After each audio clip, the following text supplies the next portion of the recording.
Le gel des prix du gaz sera donc maintenu en 2022, nous dit notre ministre de l'économie Bruno Le Maire. Bonjour Marc. Bonjour David. Marc Landré, responsable du service éco du Figaro.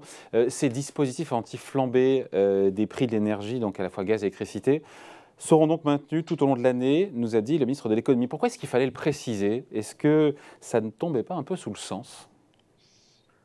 Que la communication, c'est la répétition. Donc, même si ça avait déjà été dit, le fait de le répéter, c'est une manière de le faire rentrer dans l'esprit des Français. Surtout que il y a les législatives qui se profilent. On l'a oublié, mais dans une dizaine de jours, on vote en France. On va élire nos députés, notre Assemblée nationale.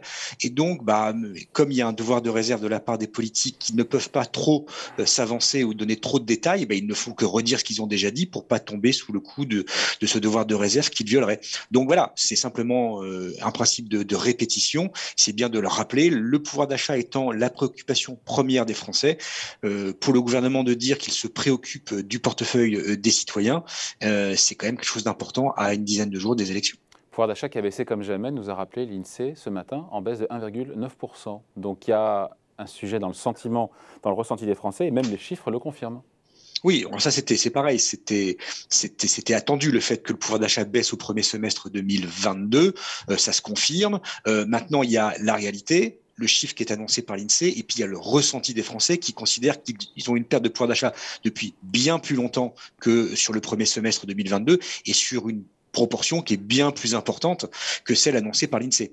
Donc, une fois de plus, cette confirmation en est une sans en être véritablement une, parce que pour les Français, le mal est fait depuis longtemps, et quoi que fasse le gouvernement, qu'on soit dans le quoi qu'il en coûte, dans la résilience ou dans l'adaptation avec le bouclier tarifaire, de toute façon, il n'en fait pas assez pour maintenir le pouvoir d'achat des Français. Pourtant, il est quand même puissant, ce bouclier. On n'est pas là, en tout cas, ni moi ni vous, pour faire la communication du gouvernement, mais quand on rappelle son contenu, gèle les tarifs du gaz, plafonnant à 4% de l'augmentation de la facture d'électricité. Sans ces mesures, la hausse du prix du gaz aurait été de 60% pour les Français en 2022 et 45% pour l'électricité. On se dit qu'il sert quand même à quelque chose, ce bouclier. Oui, et d'ailleurs, on voit la différence avec les pays étrangers où l'inflation est beaucoup plus importante parce qu'on n'a pas ce bouclier tarifaire chez nos voisins. Et Nous, donc, on les est à factures d'énergie 5,2% d'inflation. En sur zone un an. euro, on a eu le chiffre ce matin, c'est 8,1. Il y a 3 points Il y a d'écart. 3 points. On a été à 2 points jusqu'à présent. Là, on est passé à 3 points.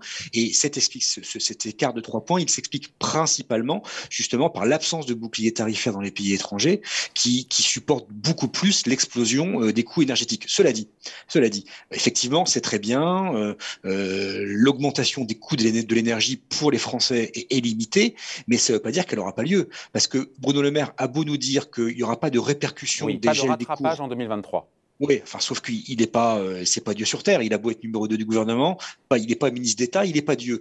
Et je rappelle que par le passé, la justice a déjà condamné le gouvernement pour avoir bloqué des prix et empêché EDF de répercuter ex post des hausses qui étaient demandées, qui étaient réclamées par ses concurrents. Donc ça veut dire qu'il n'est pas impossible qu'à terme, le jour où ça se débloquera, on ait des concurrents d'EDF dont les prix sont alignés sur ceux d'EDF, qui assignent en justice le gouvernement, notamment devant le Conseil d'État, et qui demandent à ce que le rattrapage ait bien lieu. Et on a eu, par le passé, des rattrapages qui ont été sommés d'être réalisés par la justice, alors que le gouvernement avait indiqué le contraire jusqu'à présent. Donc ce bouclier, encore une fois, gaz, électricité, il fonctionne assurément jusqu'à fin 2022. Après, c'est l'inconnu. Inch'Allah.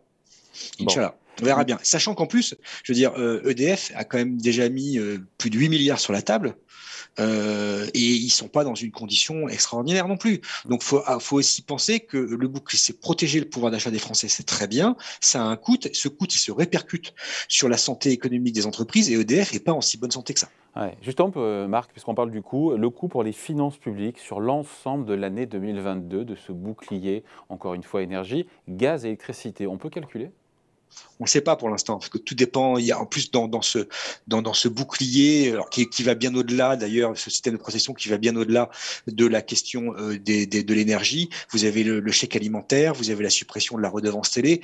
On estime a priori que le nouveau paquet de pouvoir d'achat qui va être voté par le Parlement au mois de juillet approchera les 10 milliards. Mais est-ce que ça sera 9? Est-ce que ça sera 13? Tout va dépendre des curseurs qui vont être mis par l'exécutif et votés par le Parlement.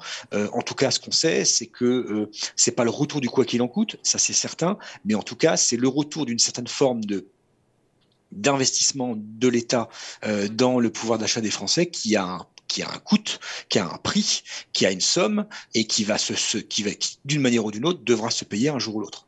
Ouais. Sur le chèque alimentaire, est-ce qu'on en sait un petit peu plus? On a comme les chiffres d'inflation aussi, quasiment 4% sur un an pour les prix alimentaires.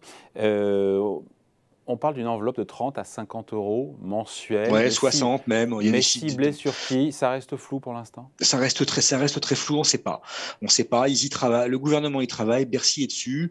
Vous le disiez, on parle d'un chèque de 30, moi on entend aussi 60 euros qui seraient donnés aux personnes les plus défavorisées ou les plus dans le besoin pour contrer l'augmentation des cours alimentaires. On sait qu'historiquement, initialement, c'est une idée qui avait été développée par la Convention citoyenne climat pour faciliter, favoriser les circuits courts. On a maintenant switché, c'est plus les circuits courts, c'est vraiment aider à l'achat des produits de première nécessité alimentaire pour les familles les plus en difficulté, les plus dans le besoin. Donc ça, une fois de plus, Bercy y travaille et on aura la finalité des choses le 29 juin lorsque le projet de loi de finances rectificatif sera présenté en Conseil des ministres après les 2 tours des législatives. On a vu en Italie, on finit là-dessus, hein, Marc, on a vu en Italie, même au Royaume-Uni, les gouvernements décident de taxer exceptionnellement les géants de l'énergie. On sent qu'évidemment le gouvernement n'est pas fan. Hein. Non, mais rien ne dit qu'il le fera pas à un moment ou à un autre. Et c'est vrai que c'est très compliqué de faire comprendre aux Français que vous avez des groupes comme Total qui explosent leurs dividendes, qui explosent leurs bénéfices, parce que les cours du pétrole s'envolent. Maintenant, ce qu'on ne dit pas ou ce qu'on dit peu, c'est que ces bénéfices sont bien souvent aussi redistribués en interne, d'abord aux salariés, mais aussi en investissement pour développer des énergies renouvelables qui demain, et d'ailleurs le groupe Total a changé de nom, passer de Total à Total Énergie pour développer des énergies renouvelables et faire en sorte que, à horizon 20 ans, la production d'énergie renouvelable l'emporte sur la production d'énergie fossile. Bon, en tout cas, sur l'effet rattrapage, le fait qu'il n'y en ait pas en 2023, que nous dit Bercy, vous êtes sceptique.